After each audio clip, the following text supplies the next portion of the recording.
What's going on, guys? TD Wells back again. And today, the episode is going to be talking about the difference between Vantage scoring and Fico score and what it takes to get approved for a loan, or, to basically how lenders look at your credit and some of the things that you need to do also in addition to getting your credit score, both of those scores accurate, right? So let's go ahead and get started. I hope you guys are doing well today. And I just want to talk a little bit about, like I said, these two companies, Vantage scoring 3.0 and Fico score 8.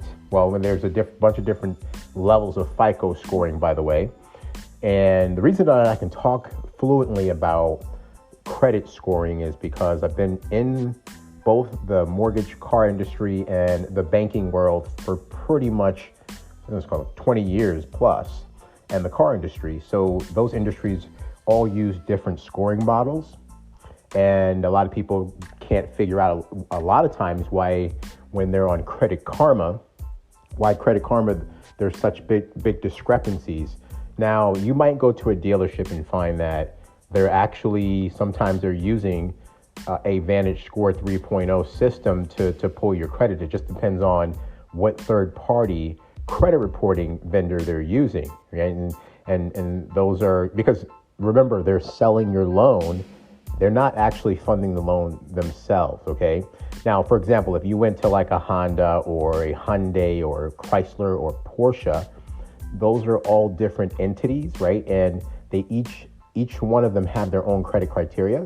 And whatever it is that they're using, whether it be Vantage or Fico, when I'm going to tell you most of them are going to use Fico scoring. However, Vantage scoring is definitely moving up in the ranks. So that is one of the reasons I feel like it's not totally off the charts and off the Richter scale, if you will. I don't know if I want to call it Richter scale, but it's not totally off of the scale of basically a lender looking at that particular model to give you a loan. I mean, at the end of the day, they're looking at your overall credit. And so let me tell you, there's a difference between there's two different types of 700 credit scores, and there's two different types of 500 credit scores. That's a whole nother topic that I'll cover at some point in time. But let me just get into like the scoring systems and how they work. And I just wanted to give you a little bit of insight as to how I understand and how I'm explaining this to you. Now, some of you may see it differently, but this is how I see it, just looking at credit reporting and credit reports and different credit reports for more than 25 years, literally having to evaluate and structure a deal around credit. So look, and we all know in the US, there's two companies, like I said, that dominate. Those two are Fico and Vantage Score. Now, like I said, Vantage Score has been gaining some market share since the three major credit bureau agencies created it in 2006.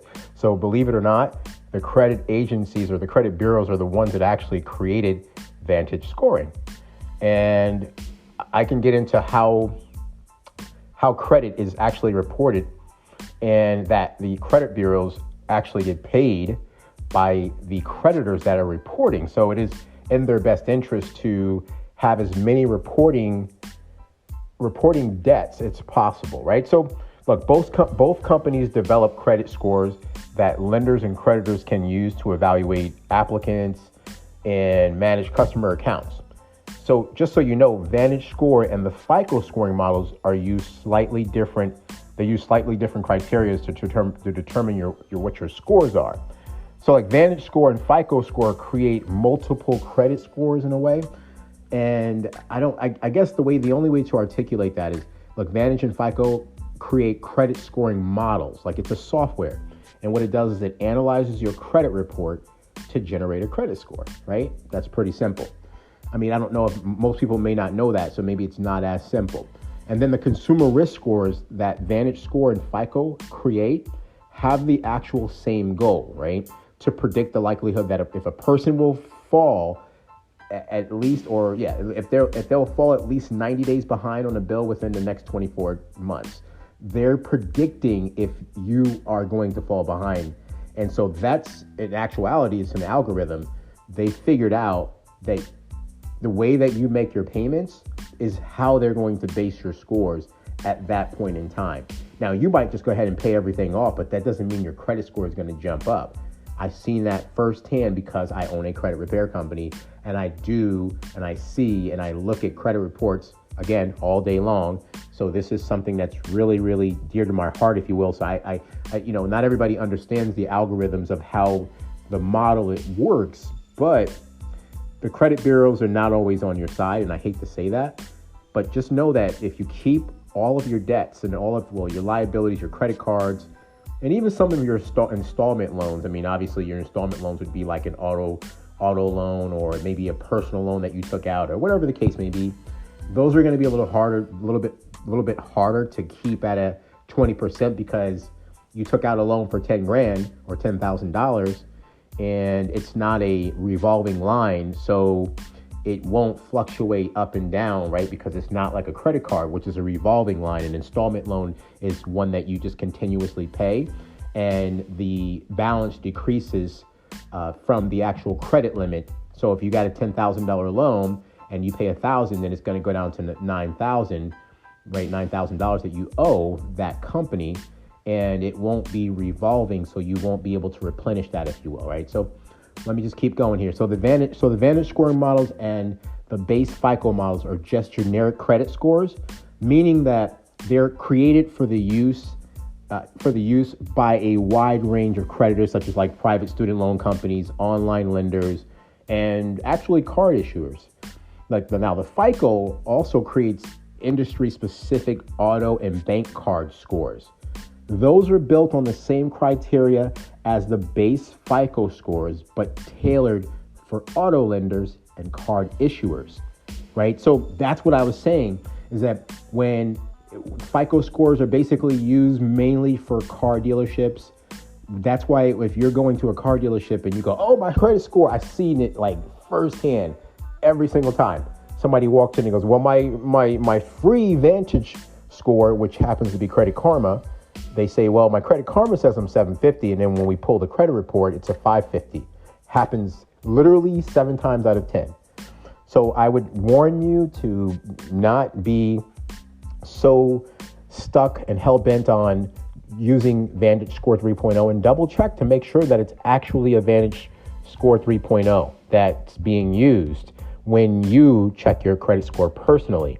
Again, there's a lot of different variables there, and we can get into that at another time. And look, as with other types of software, Vantage Score and FICO occasionally update their scoring models to ensure that it remains like a predictive, and as consumer behaviors change.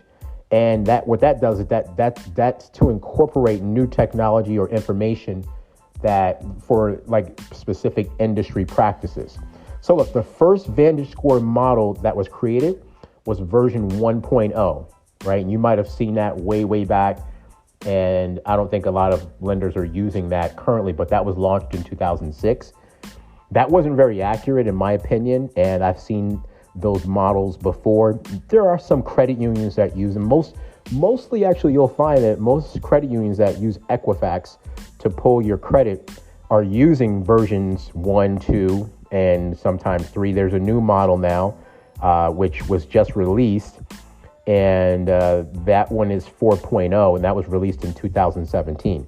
Now, the FICO-based scoring model dates back to 1989, which is that's really long. But I remember when they first launched and the times that we had to dispute. I mean, I can remember getting out of college and having to fix some things on my credit.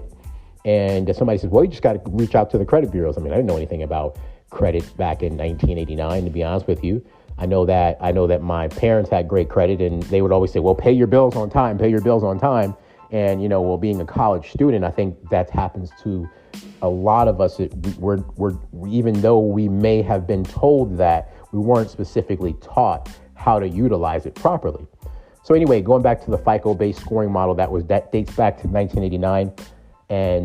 But the latest versions are the FICO Score 8 right now. And actually FICO 9 and 10 are coming out. Those were launched in 2004. Well, let me rephrase that. FICO Score 8 and 9 were launched in 2004. 8 was launched in 2004. 9 was launched in 2014, if I'm not mistaken. You can double check that, but I'm almost positive because, again, I research this stuff and I know because I deal with credit scores on a daily. Now, creditors can choose which model to use, so you have to know. And my best opinion, the best strategy that I would say and how I get approved for loans instantly, personally myself, is I would call literally the individual or the company that's doing the lending, and I would specifically ask them, let me ask you, how is it, which credit bureau do you guys use to pull? Or you could even Google it most of the time, but I would actually call because, believe it or not, they may pull a different report based on the region that you're in. That's what I found, is that a lot of times they're like, for example, being in New York and being in Florida or in other different states, New York is going to use, some of them are going to be heavy on Experian and as well as Equifax. And then here in Florida, mainly they're using Experian, but I found that a lot of times there are people that are using Equifax. I don't see TransUnion being used as much, only to get qualified for credit cards, but that's another topic, and I can discuss that with you at a later date. So look, creditors can choose which model to use and may test out different models to figure out which is best and at helping them determine the risk with their particular customer base. And that's what I was just saying, is that we don't know what they decide to use, but they're going to test different things. And they'll tell you, or they'll know which model is best for them. But obviously, when you go to apply for a credit card or loan or whatever it is, most of the time the credit union is going to probably be using that Vantage scoring to give you a loan. And I can get into that's a whole different scenario again about credit unions and how they actually give you an approval. You might check your Vantage score and FICO credit scores and wonder why they're different, as I was saying. In part, it's because, look, the models give a varying levels of importance to different parts of your credit report, right?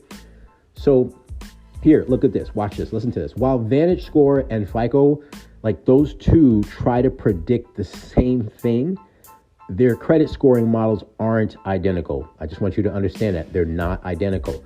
And so many, this is not in a negative way, but people are so uneducated about credit, to be honest with you, when, they may have a 750 credit score. But I'm telling you, there's two different 750 credit scores. There's the new credit 750 and there's the old 750, meaning older credit utilization or credit usage, or the term of how long they've had the credit. And that's, like I said, that's another podcast. So look, basically, what I was saying is that they're going to try to predict how the scoring models are. If they're going to try to predict and see if those models are identical, but like I said, they're not. Here are some of the main differences between the two companies and the scores. So a tri-bureau and a bureau-specific model, I want you to understand this can get a little confusing. So really hone in and listen. Vantage Score creates a single tri-bureau model that basically is used with a credit report from Experian, Equifax, and TransUnion. That's Vantage Score. FICO creates bureau-specific scoring models. So while the latest FICO Score 9 might have one name, there are actually three slightly different FICO Score 9 models, one for each of the major credit bureau agencies. So what are the minimum score requirements? Okay, for FICO, basically to create a credit score based on your one of your credit reports, you'll need to have a credit account or a trade line. I mean, we'll get into what a trade line is. That's just any type of debt or anything that you owe or that a creditor has given you or provided you a line of credit on. Okay, and it could be any kind of trade line that, like I said, has any type of credit issued to you personally. It's got to be at least 6 months old, and the activity on the trade line during the previous 6 months, they don't need to be the same trade lines. Okay, so you may be thinking you may be scoreable by Vantage Score as long as your credit report has at least one account in it. Okay, and even if the account is less than 6 months old, That's good. You're fine with that. Additionally, like here's what happens. Neither credit score agency will score a credit report if the report indicates the consumer is deceased. Guys, that's very important to know. Now, here's how the scoring ranges work. With all those credit scoring models, a higher score indicates you're less likely to miss a payment, obviously, right? And in a lot of instances. But remember, there's two types of scoring. There's two types of 700 credit scores. So I want you to understand that there may be three different ones in some people's opinions, but in my opinion, based on my experience, I've seen two different types of credit, two types of 700 credit scores, which is why creditors are willing to offer people with higher scores the best rates and the terms, right? And that's what the ultimate mission for you or for anyone is to have a higher credit score. Now, does a lower credit score mean that you have bad credit? Absolutely not. 100% not, right? Because I've seen great 580 credit scores, never had a late payment, nothing like that. What happens is the utilization is too high, meaning the usage on their credit, that, you know, those trade lines we were talking about. Those are trade lines that are on the credit report. Now, there are things and strategies that you can do. I mean, I own a credit repair company, tier 1 credit repair services. Okay. And what we typically do is we advise people on, if they have lower credit scores, how to get qualified for a mortgage, how to get qualified for a business loan personally if they haven't been in business more than 6 months. There's so many different strategies that if you want to know anything about that, just plug in and I'll give you much more insight. You can DM me and you can reach us at my toll-free number that I'll list here if you want. Not a big deal. But look, I'm going to keep going here. Based on the FICO score range, basically here's what happens is 300 to 850. Now, FICO industry-specific scores range from 250 to 900. Haven't seen a 900. I've seen an 899. Never seen a 900 in my life. So, but they do exist. And as a matter of fact, I take that back. I lied. Maybe a few years ago, I seen a 901 a 900. Excuse me. I did see a 900 in my past, but that's besides the point. You know, if 900 at that point, guys, if you're at an 899, that's just really for show. Your credit score, if you're above a 760, you pretty much can qualify for just about anything out there. 760 across the board, I mean. Now, the first two versions of the Vantage score range from 501 to 990. That's the Vantage score. That was the first two versions. Remember that.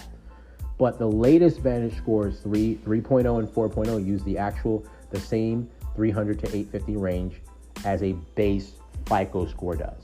So what qualifies a good score? That can vary from one creditor to another, as I was saying. However, look, the scale is 300 to 850, and that 800 is just for show. Like, hey, look, I got an 800 credit score. You know, nobody's going to turn you down for a loan if you have an 800 credit score, right? That's just the way it's going to go. Unless, you know, for some reason you have high utilization or you don't really have a lot of credit, you just have some open debts and higher credit card limits. That happens often. But, you know, if you've had them for quite some time, then, you know, definitely you're not going to get, you won't be declined for a loan.